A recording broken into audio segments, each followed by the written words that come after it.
오늘은 빌립보서 10번째 시간으로 구원을 이루어가는 겸손, 구원을 이루어가는 겸손이란 제목으로 같이 하나님의 말씀 나누도록 하겠습니다. 아마도 구원 논쟁에 있어서 가장 성도들에게 어려운 지점이 있다면 그것은 바로 우리의 행위와 또 우리의 믿음, 이 은혜, 이것을 어떤 관점을 가지고 이해하는가 하는 것이 굉장히 어려운 문제로 다가올 수 있을 것이라고 생각합니다. 그런 의미에서 우리 12절 뒷부분에 나와 있는 두렵고 떨림으로 너희 구원을 이루라라고 하는 그 이루라라고 하는 말이 결국 우리가 우리의 구원을 이루어 가는 것, 우리가 우리의 힘으로 우리의 구원을 이루어 가는 것으로 여겨지고, 그래서 우리가 구원을 하나님의 은혜로 받았다고 이야기를 하지만 그러나 나의 힘으로 하나님의 나라에 이르기까지 그 구원을 이루어 가는 것으로 생각하게 되는 경우들이 있습니다. 실제로 이 이루라라고 하는 단어가 카테르가 제스테라고 하는 단어인데 이것이 디포넌트 명령법으로 되어 있어서 우리가 이미 살펴봤던 이 디포넌트 명령법, 그러니까 형태는 수동형이나 중간태형으로 되어 있지만 그러나 그 뜻은 능동적인 의미를 가지고 있는, 그래서 하나님께서 이루어 가라고 명령하셨고 또 나는 굉장히 자발적인 그 의미에서 그 일을 행하는 것, 능동적으로 행하는 것, 그것을 표현하고 있는 단어가 이 이루라라고 하는 단어예요. 그래서 나의 구원을 나의 행위로 이루어 가는 것처럼 오늘 이 12절이 오해될 수 있습니다. 그런데 이 단어는 우리의 행위를 통해서 우리의 구원을 이룰 수 있었다라고 말하는 것이 아닙니다. 오늘 우리가 우선 살펴봐야 할 것은 바울은 이 빌립보 교회 성도들에게 이 편지를 기록하고 있다는 것이에요. 그 말은 무슨 말이냐면 이미 이 빌립보 교회 성도들은 구원에 참여된 존재들, 그래서 하나님에 대한 인식을 가지고 있는 존재들이라고 하는 것이죠. 그래서 이 두렵고 떨림으로 구원을 이루어 간다라고 하는 것, 그것은 바로 하나님에 대한 인식을 가진 자들만이 가질 수 있는 마음이라고 이해해야 한다라고 하는 사실이에요. 이것은 우리가 우리의 구원을 위하여 우리가 무엇인가를 우리의 행위를 해내야 된다는 이야기가 아니라 하나님에 대한 인식을 가진 자로서 어떻게 살아가야 하는가라고 하는 그 구원의 방식에 관한, 구원받은 자의 삶의 방식에 관한 이야기다 그 말이죠. 예를 들면 예정론을 이야기할 때 하나님의 예정이 있기 때문에 우리가 아무것도 할 필요 없다, 혹은 우리의 행위가 그 어떤 의미도 가지지 않는다라고 얘기한다면 그것은 예정론에 대해서 잘못 알고 있는 것이죠. 만약에 그렇다고 한다면 성경에 기록되어져 있는 기도해라, 회개해라, 충성해라, 헌신해라 등의 말들은 우리에게 있어서 아무런 의미가 없고 아무런 필요도 없을 거예요. 그런데 성경은 분명히 우리에게 회개해라, 기도해라, 헌신해라, 충성해라 등등의 그런 우리의 그 행위의 요구를 이야기하고 있어요. 그러니까 그 얘기는 무슨 얘기냐면 우리가 그런 것들을 해야지만이 구원을 이룰 수 있다는 것이 아니고, 성도는 이미 구원에 참여된 자들로서 이 땅에서 어떻게 살아가야 할 것인가에 대한 그런 그 하나님에 대한 인식을 가진 자들이 가지는 삶의 방식에 관한 이야기라고 이해를 하셔야 된다라고 하는 것이죠. 그래서 하나님을 인식하고 내가 성도답게 살아가는 것, 그것이 바로 우리가 오늘 본문에서 이야기하는 두렵고 떨림으로 우리의 구원을 이루어 가는 것이라는 사실이에요. 여기서 이 두렵고 떨림이라는 것 때문에 우리의 구원에 대한 어떤 그 불안감이라든지 어떤 불확신적인 그런 마음들 가운데 그렇게 우리의 행위를 해내야 되는 것처럼 생각할 수 있으나 우리의 이 불안함과 이 의심을 지워주는 그 구절이 바로 13절에 나오는데, 바로 하나님께서 그렇게 우리 안에서 이루어 가실 것이다 라고 이야기를 하고 있는 거예요.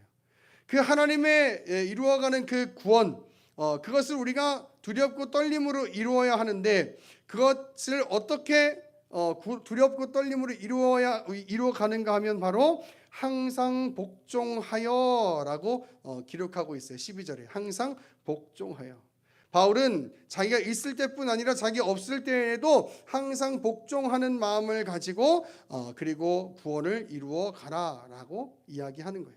빌립보 교회 성도들에게 교회 안에서 서로 복종하라라고 이야기하는 것이죠. 이 복종이 무엇을 의미합니까? 바로 바울이 계속 이야기한 그리스도와 같은 그 겸손, 그리스도와 같은 그 겸손을 갖는 것, 그것이 바로 복종하여라고 하는 것이죠. 복종하여. 그리고 그 겸손은 14절을 보니까 이렇게 얘기합니다. 모든 일에 원망과 시비가 없이 하라. 즉 그 겸손은 다툼을 사라지게 만듭니다. 그리고 그 겸손은 세상의 빛으로 드러나게 만들고, 그리고 바울은 그것이 자신의 자랑이 될 것이다 라고 이야기를 하고 있습니다.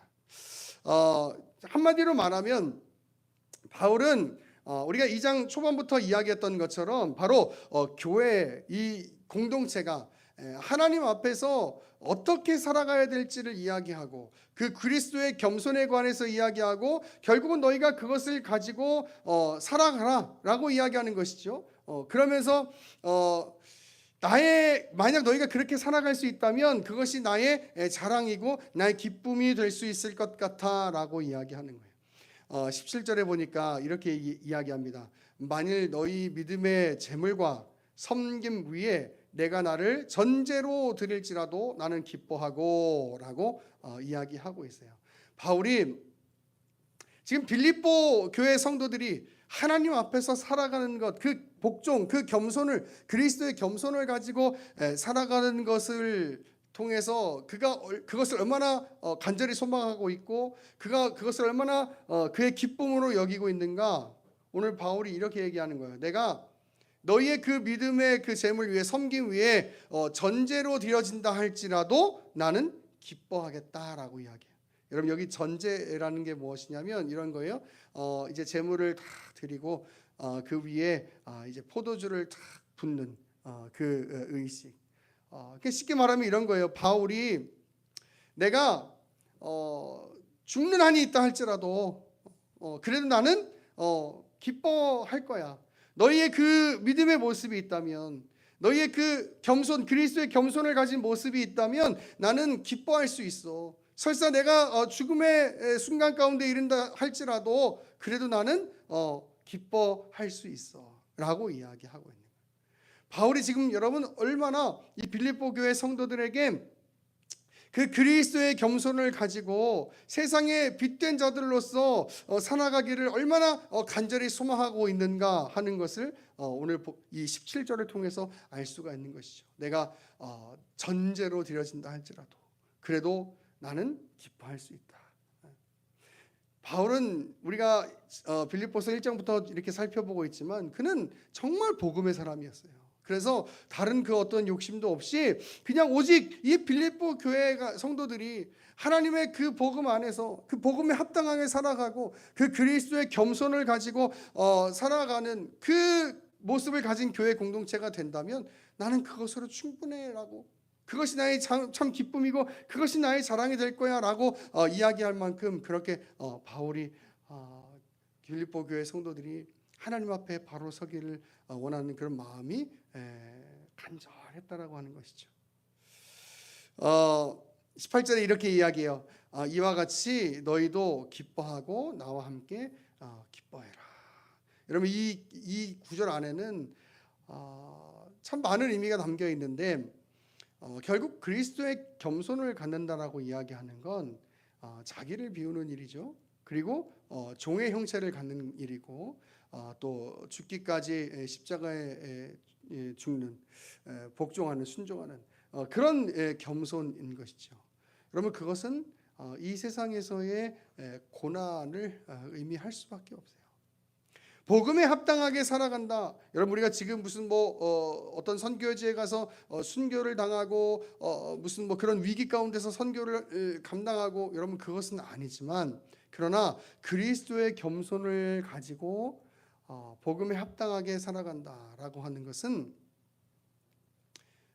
고난의 삶을 의미하는 거예요. 제가 그리스도의 겸손에 관해서 설명할 때 이렇게 말씀드린 적이 있어요. 가장 하나님이신 예수 그리스도가 가장 이해될 수 없고 또 오실 수 없는 이 자리로 이 땅에 이 자리로 오신 것 그것이 바로 그리스도의 겸손이다. 여러분 하나님이신 그 그리스도가 어떻게 죄로 가득한 이 땅 가운데 그리고 인간의 모습으로 오실 수 있었을까? 여러분 다르게 한번 이야기해 볼까요? 우리가 이 땅에서 우리의 마음 가운데 이해할 수 없고 이해될 수 없는 그런 상황이 분명히 있을 수 있죠. 그런데 그런 가운데서 우리가 해야 할 일이 뭐냐면 그리스도의 겸손을 가지고 그 자리로 가는 거예요. 그 자리가 어디예요? 가장 이해될 수 없고 가장 납득할 수 없는 그 자리. 그 말은 나를 비우는 거예요. 내 생각을 비우는 거예요. 그리고 그 자리로 가는 거예요. 여러분 이게 얼마나 어려운 일입니까? 이게 얼마나 어려운 일이에요. 예전에 제가 하임이가 아주 어렸을 때 말도 못하고 울기만 할 때 그때 그 생각을 한 적이 있어요. 야, 내가 제 머릿속에 들어가서 왜 울고 있는지를 좀 알았으면 좋겠다.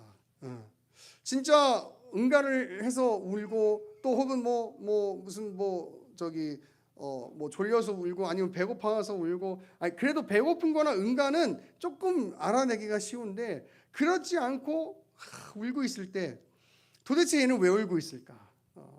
진짜 졸려서 울 수도 있고 더워서 울 수도 있고 또 어디가 불편하고 우리는 예를 들면 옷이 어디 끼고 그러면 불편하면 우리가 알아서 하지만 애들은 그렇게 할 수 없으니까 그게 불편해서 울 수도 있고 여러 가지 상황들이 있잖아요. 그럴 때 들었던 생각은 그래요. 내가 제 머릿속에 들어가서 그 생각을 좀 이렇게 끄집어냈으면 좋겠다. 갖고 나왔으면 좋겠다. 여러분 가장 이해될 수 없고 가장 납득될 수 없는 그 자리로 가는 것 여러분 그게 바로 그리스도의 겸손인 거예요. 근데 그 그리스도의 겸손을 가지려면 다른 사람이 내가 납득되고 내가 이해될 수 있도록 만드는 게 아니고 내가 그것을 품고 그 자리 그 입장으로 가는 거예요. 이렇게 얼마나 어려운 일이에요. 나 같지 않은데 나와 다른 상황인데 그 자리 그 입장으로 가는 것 여러분 그것만큼 어려운 일이 없죠. 여러분 우리가 머리로는 지성으로는 받아들이고 또 이해할 수 있을지도 모르겠어요. 그런데 그 자리로 간다는 것 여러분 그건 쉬운 일이 아닌 거예요. 정말 나에게 정말 이 하얀 도화지에 스케치북에 그냥 까만색으로 크레파스로 찍 그리면 그냥 찍 그어지는 정말 그런 정도로 다 이렇게 아무것도 없이 비워져 있는 상태가 되지 않으면 여러분 그리스도의 겸손을 가지고 그 자리에 내려갈 수가 없는 거예요. 그런데 그런 가운데서 바울은 이렇게 얘기하죠. 내가 만일 죽음 가운데 들어가는 그런 상황에 처해지는 상황 같아 할지라도 나는 기뻐하겠다. 그러니까 이처럼 너희도 기뻐해라. 어떤 걸 기뻐하라는 거예요? 어떤 걸? 바로 복종함으로 두렵고 떨림으로 너희의 구원을 이루어가는 그 삶을 기뻐하라고 이야기하는 그 삶이 어떤 삶인데요? 그 구원을 이루어가는 삶이 어떤 삶인데요? 바로 그리스도의 겸손을 가진 삶이다라는 거죠. 제가 지난주에 말씀 나눴던 것처럼 그리스도의 높아지심을 이야기하면서 우리가 기대하는 기대치는 어쩌면 내가 그렇게 겸손한 삶을 살았을 때 하나님께서 나에게 더 어떤 역전의 삶을 막 부어주시고, 여러분 그런 게 우리의 기대치일 수 있겠지만, 제가 지난주에 말씀 나눴던 것처럼 그것은 우리의 기대치여서는 안 되는 것이죠. 그냥 그리스도께서 이 땅에 오시고 십자가의 죽으심으로 그 모든 사람들에게 그 구원을 이루셨던 것, 여러분 그것은 그리스도에게, 우리 세상의 논리로 말하면 그리스도에게 남는 것은 아무것도 없는 거예요. 세상의 논리로 말하면, 당연히 우리는 그 안에 하나님의 영광과 또 하나님의 그 영원 안에서부터 세워지신 그 계획, 구원 계획, 이런 거 우리가 이미 알고 있지만, 그런 거 말고 그냥 세상적인 관점에서 보면 그리스도에게는 남는 게 아무것도 없는 거예요. 여러분 그게 그리스도의 겸손을 가진 자의 삶의 모습입니다. 이 땅에서 아무것도 할 수 없다 할지라도, 이 땅에서 아무것도 그 어떤 것도 누릴 수 없다 할지라도, 그래도 우리가 가져야 할 삶의 방향성, 그 삶의 마음은 뭐냐면 항상 복종하여 그리스도의 겸손을 가짐으로 두렵고 떨림으로 우리의 구원을 이루어 가는 것이죠. 여러분 그것이 우리의 삶인 거예요. 세상에서는 세상 사람들이 이야기하는 그런 빛나는 삶을 살 수 없을지도 모르겠어요. 왜?